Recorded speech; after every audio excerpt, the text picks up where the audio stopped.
Hey guys, welcome back to the channel. Today I want to talk about the new QCK Performance Series from SteelSeries. This is a new version of the legacy QCK pad. These pads have been really popular for years, and now they finally updated it, giving us a speed, balance, and control pad. So I want to get into these. SteelSeries did send me these out early, but it will not change my opinion, and I will talk about them like I would talk about anything else, whether I bought it or it was sent to me.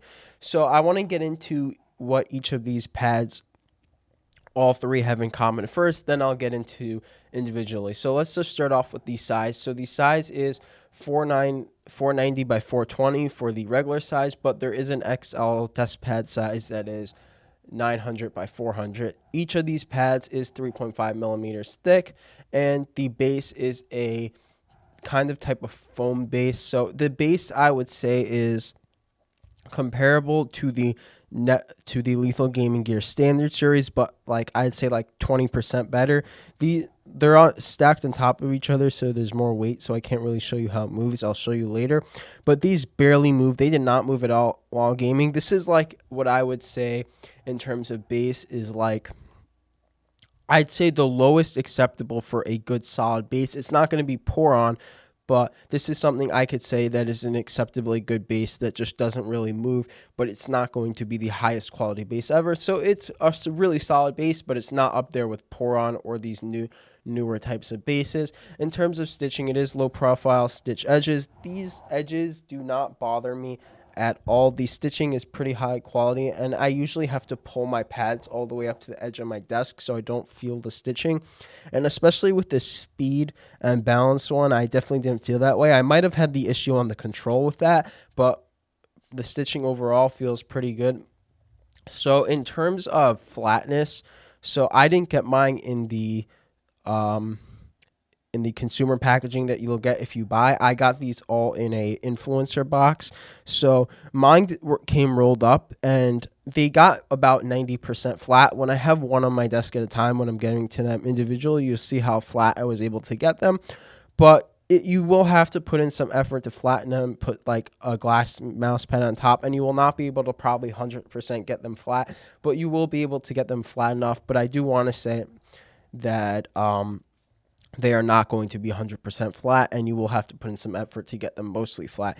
SteelSeries did say in the future they may offer flat packaging through their website, but will never have flat packaging in store or like on Amazon.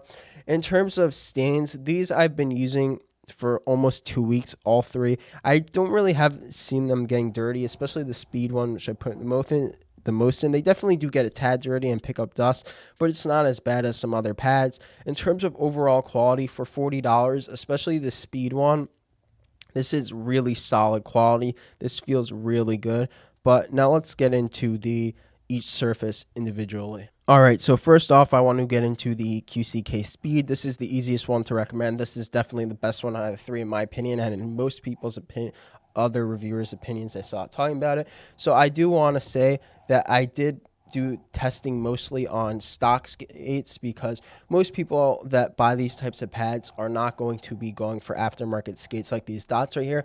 They're most likely just going to use the skates that are still on their mice, like this stock Zowie skate. So I just want to kind of show you how fast it's already. Super fast with stock skates. I will say like a stock skate like this might be a little muddy at the end and give you more stopping power. It's not as consistent, but it's still going to be super fast and a really good experience on the speed pad.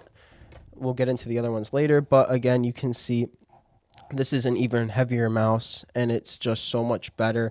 There's way less stopping power. So again, these pads, this speed pad especially, is going to be much better with aftermarket skates, but it even still feels so good with stock skates. In terms of performance on the speed, this feels really good in game.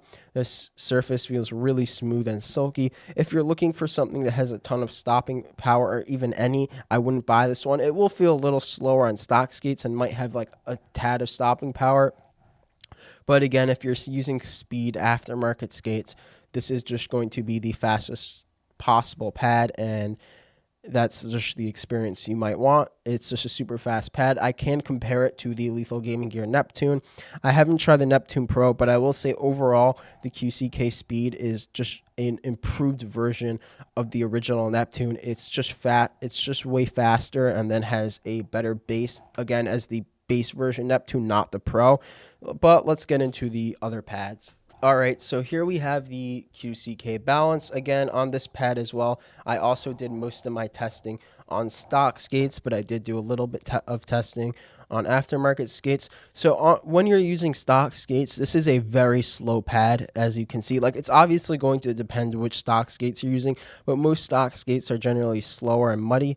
And as you see, this is 100%, I would say, a control pad when you're using stock skates. This is going to be a very a very skate dependent surface. So if you're going to be using stock skates and you don't want to touch aftermarket skates and you're going for a balanced or towards faster pad, get like an Hyperion or something, because this is going to be way too slow for you. And I just can't recommend it if you're using stock skates. If you're using aftermarket skates, it's going to be a lot faster, and it's definitely going to be a balanced pad. Again, if you're using aftermarket skates, you can really tailor this pad to what skates you're using. If you want it slower, you can get more controlled skates. If you want it faster, you can use faster skates. And with balance, same thing. So again, I wouldn't recommend this pad to someone who's going to use stock skates unless they want a really slow pad, because this pad is just too dependent. I just can't compare this to like a Saturn. It just doesn't feel as good. So I don't really know what to say.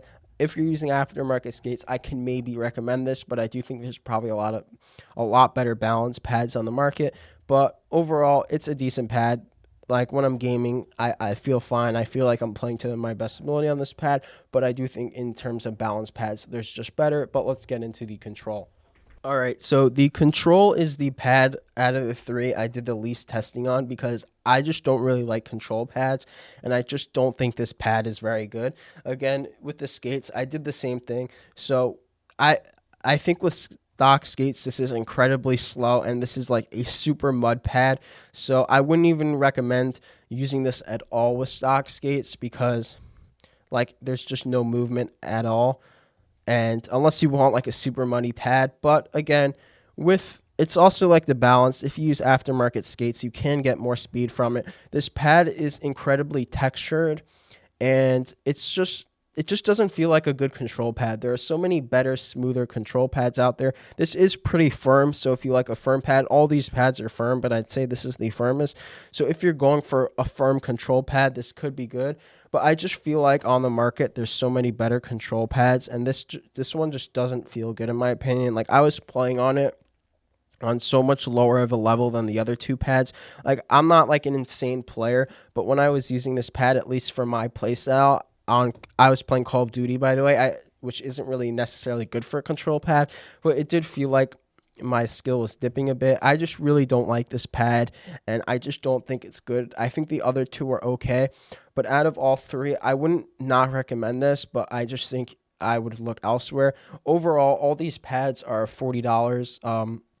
If you buy them on SteelSeries site, shipping will probably be about $10. But what's awesome about these pads, what I will say, is you can get them on Amazon with free 2-day shipping. So if you want to buy one of these pads, I can 100% recommend going on Amazon and buying the QCK Speed for $40 with 2-day shipping. The balance pad I could recommend, but I think there's much better, and I think you should look for much better. And this one I'm just not going to recommend because I think it's a miss. I'm just not a fan of it. If you want like more info on it, you could look for another review. So QCK Speed, one of the best speed pads I've ever used. One of the best pads I've ever used. I'm a huge fan. I'm just going to say I haven't tried Artisans though, but the QCK Speed, I'm a huge fan of it. The balanced one is kind of mid, and then this one I just don't like. So again, QCK Speed, easy recommend, by Amazon 2-day shipping. And then the balance, I could recommend it, but I'd say there's probably better. And then I just personally wouldn't recommend this. And that's pretty much it. Thanks for watching. I'll see you in the next one.